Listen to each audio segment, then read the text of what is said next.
Good evening and thank you for joining us. An industrial accident has claimed the life of a worker at Barrick Gold's Hemlo mine near Marathon. OPP say 60-year-old Julio Bat Gutierrez was killed yesterday when he was struck by a scoop tram while working underground. Barrick's president says the company will devote all available resources to determine the cause of the incident. 2 Labor Ministry inspectors are now on site. Gutierrez had been employed at the mine since 1987. He's survived by his wife and 2 children. Well, it looks like the plans are set for overpass repairs along Highway 61 next year.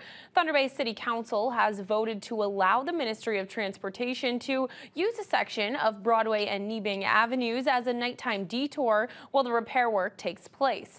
Also last night, Council gave the green light to city staff to gather more info on the possible installation of video cameras along problem sections of local waterways. Ryan Benazzo has more details from City Hall.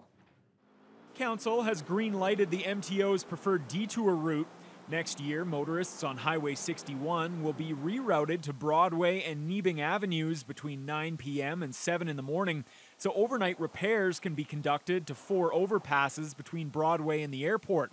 The work is expected to take up to 6 months, though some councillors are skeptical about that timeline. I'm concerned about over the winter we don't have this route, so what happens there? The stipulations in the contract, the liquidated damages, the penalties, the bond, etc., all that will be tailored to the fact that this project needs to be done in 1 construction season. So there's not only significant financial penalties for not doing that, it also affects contractor rating, which affects their ability to bid moving forward. But Westfort councillor Joe Verderamo isn't convinced. And despite the MTO's insistence that repairing only 2 overpasses will take the same amount of time as repairing 4, Verderamo would like the work to be split over 2 construction seasons. I kind of have a reservation in relation to that one contractor doing the 4 projects in 1 season. That work is still going to take 5 to 6 months based on the scope of the work every year. That's what you say, but I don't believe that. Verderamo abstained, while the 10 other councillors in attendance voted to approve the detour. Council also granted a request from administration to examine the cost of installing video cameras along problem sections of city waterways. That recommendation was put forth as part of the 7 Youth inquest. While some worry it will be too expensive, McKellar councillor Paul Pugh says that's putting the cart before the horse. This is a request for information. I look forward to having some information so we can have an informed discussion. Council has also approved the hire of a new full-time water meter inspector. Water meter reading has been conducted by a third party since 2011, but in recent years the company has failed to meet service requirements. The new inspector will only visit homes that have a remote reading device installed. All other homeowners will be required to submit their own reading. The move will save the city $23,000 annually. Ryan Benazzo, TBT News. A community-based group is looking to shake up the city's political landscape in next year's municipal election. Leap Thunder Bay held an event last night to share with local residents their vision to transform City Council. Carlisle Facette has more.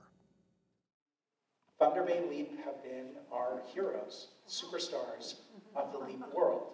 It's high praise from the co-founder of an international political movement and one that's growing here in Thunder Bay. Avi Lewis started the Leap back in 2015, crafting a manifesto that lays out several political demands aimed at transitioning Canada's economy away from fossil fuels. There are dozens of local Leap groups across North America, but Thunder Bay was the first to design its own manifesto. What does it look like in Thunder Bay when we build the city that we want? So they started this group, they wrote their own manifesto, then they called us up and told us about it. We're like, wow, you guys are stars. This is exactly what we hoped would happen, that this idea of the positive vision, like actually describing the better Canada that we want to build, that could be a beacon for really engaging people and getting involved in their city. About 50 people attended a panel discussion with Lewis and the group's organizing coordinator, Jody Chan. Thunder Bay Leap's manifesto was largely inspired by its national counterpart. It prioritizes building and honoring relationships with Indigenous communities and ending homelessness in the city. Taking care of people and making sure that people have a place to live and a roof over their head, and we don't have people freezing out in the street, has to be front and center. We've seen some votes from City Council, not supporting SOS and SOS having to go to a sort of crowdfunding, fundraising model just to have a van that goes and helps people to not die on the streets. Ending homelessness in the city, respecting treaty rights and respecting Indigenous rights, taking all these abandoned sites in the city and turning them into hubs for like manufacturing inputs for like the renewable energy economy. And so we're here to support that work. We're a little bit starstruck to be here in Thunder Bay, sharing experiences from other LEAP experiments, but really taking a look at how they're organizing here, because this is one of the groundbreaking ones. And it's no coincidence the LEAP is increasing its community engagement with a municipal election on the horizon. Kreiderman says the group has had informal talks with several individuals about running for council and even mayor when Thunder Bay goes to the polls on October 22nd next year. Carl Alfazette, TBT News. Leaders from the Grassy Narrows First Nation, plagued for decades by mercury contamination, say they can't understand why they still don't have a treatment center. I can't fathom, how Canada, dismisses this whole, man-made disaster. Leaders from Grassy Narrows will meet with provincial and federal ministers tomorrow. They want them to commit to building and funding a mercury treatment center. Their river systems were contaminated by 9,000 kilograms of mercury dumped from what was formerly the Reed paper mill. So far, the two governments have only committed to a feasibility study.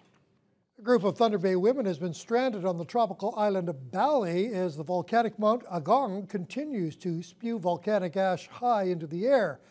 The volcano has been threatening to erupt since September and finally roared to life over the weekend. Erica Mackey is part of the group that went to that part of Indonesia to help marginalized women find jobs. They're staying about 70 kilometers away from the volcano in the town of Kuta. Mackey was scheduled to leave Bali early yesterday morning, but the gushing ash has forced the closure of the lone airport on the island of Bali. Slowly by slowly, the board just kept clearing and saying flight cancel, and eventually ours was, for some reason, ours wasn't the one, ours was one of the last ones to be canceled as we're sitting at the gate, and then basically the interview kept coming on saying, please be advised, the airport is closed. Mackey's group is now tentatively scheduled to leave Thursday, but she is skeptical they'll be able to leave then. Mackey notes the Indonesian people have treated their group amazingly well, even in the face of their own hardships due to the volcano. And once they arrive back in Canada, the women plan to organize a fundraiser to help the 1,000 Simbali who have been displaced from their homes. Thunder Bay police are looking for tips about two women who robbed a local Mac's convenience store this past weekend. It happened at about 4 o'clock Saturday morning at the Mac's located on the corner of High Street and Oliver Road. Two females entered the store with their faces covered. Police say one of them pulled out a knife and demanded cash and cigarettes from the clerk while the other woman went behind the counter. The suspects then left the store on foot with a quantity of cigarettes. Fortunately, there were no injuries. Surveillance video shows the two suspects walking around the store. Anyone who can identify the suspects in this video is asked to contact city police. The former co-manager of the Szechuan First Nation will be sentenced next year after pleading guilty to 2 counts of fraud. Giuseppe Joe Krupi was charged in September of defrauding the First Nations community's breakfast program of more than $1.2 million. The program is designed to provide breakfast for more than 400 school children. A sentencing hearing for Krupi has been set for January 12th in a Thunder Bay court. Vacancy rates for apartment units in Thunder Bay have taken a steep drop following several years of rising numbers of apartments available for rent. The decline in vacancies seems to have prompted the recent boom in construction of new apartment units around the city. According to figures released today by Canada Mortgage and Housing, Thunder Bay's vacancy rate dropped from 5% in October 2016 to 3.2% last month. The average rent for an apartment rose nearly 4% to $886 per month, and the vacancy rate for bachelor apartments was 5.9% compared to just 2.4% for a 2-bedroom unit. Thunder Bay's vacancy rate bottomed out at around 1% in 2012 and has been rising steadily ever since. The CMHC says this recent drop has been caused by record numbers of international students attending Lakehead University and Confederation College, along with seniors from rural areas moving into Thunder Bay. City officials and the media got a demonstration today of Thunder Bay's new pothole filling machine. The Python 5000 arrived from its manufacturer in Toronto earlier this month, and city staff have been trading with it over the past 2 weeks. The unit requires just a single operator who never has to leave the cab of the vehicle. The machine uses an air compressor to clear the pothole of debris before filling it with hot asphalt. The machine's roller then applies 88 pounds of pressure per square inch to the asphalt to flatten and seal the material. City Roads Division Manager Brad Adams says it can be used 12 months of the year and should help them catch up with all the potholes needing to be filled. Hopefully will drastically improve pothole repairs. It has the capability to warm the asphalt or material we're carrying, whatever patch material we're using. It has the capability of cleaning and blowing out the holes, and it has the capability to compact the material once it's placed in the holes. So on those three factors, hopefully the longevity and the efficiency of this machine will improve potholes within the city. What kind of weather do you need to fill potholes? Zero, above zero? Any temperature actually will work with this unit. So it does heat the material or keep the material warm. As long as we're not under a weather event like a winter storm or a heavy rain event, this machine will be out on the road filling potholes. It'll be out all winter then? That's the plan, yes. Adams says he's impressed with what he's seen so far from the Python, but says he wants to give it a good test over a longer period of time before any decisions are made on ordering a second unit. Charitable organizations across Thunder Bay are hoping city residents will be extra generous with their donations today. The movement, known as Giving Tuesday, is relatively new in Canada, and it's all about giving back during the holidays. Shane Pasquino has more. Most people know about Black Friday and Cyber Monday, and now people worldwide are encouraged to participate in Giving Tuesday. The movement started back in 2012, and it celebrates giving back and feeling great while doing so. The Regional Hospital Foundation was one of the many organizations taking part in the campaign. Their goal is to raise $13,000 for 2 brand new belly blankets, which provide treatment to newborns who have jaundice. E-Philanthropy Officer Lindsay Doran says donations both from the public and from organizations have been remarkable. Thunder Bay is the most generous city that I know, that I can think of. Every time that an organization that means something to people comes forward and says, we need you to help us, they help. So any organization that you hold close to your hearts, give to them on Giving Tuesday, absolutely. Last year, Giving Tuesday raised $168 million worldwide, which was a $52 million increase from 2015. Since the movement went global 5 years ago, Canadian giving has increased by 353%. Thunder Bay Regional Health Sciences weren't the only ones participating in Giving Tuesday, as Lakehead University joined the movement as well. Last year they raised $40,000. This year they hope to top that number. By midday today, we will have exceeded that goal, and we're going to push on throughout the day till midnight, see how much more we can raise, but I'm confident that we will be exceeding last year's total.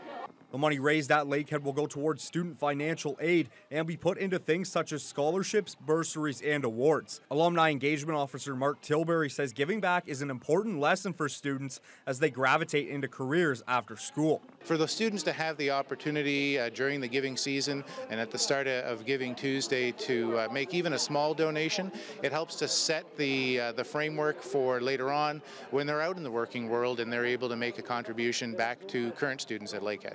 26 organizations across the city participated in Giving Tuesday. Shane Pasquino, TBT News. Thunder Bay's waterfront skating rink's expected to be operational by the end of this week. Now, that's a little later than originally scheduled, but according to city officials, the contractor responsible for preparing the surface has been dealing with some scheduling conflicts which have led to the delay. Normally, the rink opens in the middle of November. This is the second year in a row the opening date has had to be pushed back. Between 20 and 25,000 people use that rink each year. However, the number dipped under 20,000 because of last year's delay. Now, according to City Operations Coordinator Kathy Ball, the contractor will perform one more evaluation this week before the rink can open. We expect it to start up just as it always does. We're just some precautions that the city wants to make sure that everything's perfect. It's inside the Water Garden Pavilion, so we don't want to take any chances. We're assuming actually Thursday, probably between Thursday and Friday, it will be open and ready to go. We've already done some flooding, so we've had the parks crew down here doing some flooding to get everything ready, and we're just waiting to flip the switch and turn the ice plant on. And Winter Fun Days are scheduled to start down on the waterfront every Sunday, beginning December 31st. Thunder Bay is home to a brand new millionaire. Bodnar Kuzma was in Toronto today to pick up a check worth almost $2 million. That's Kuzma's prize for holding the winning ticket from the November 11th Lotterio drawing. Kuzma says he'll use the windfall to fund his retirement and do some travel. And Kevin, we almost set a record, which is hard to believe considering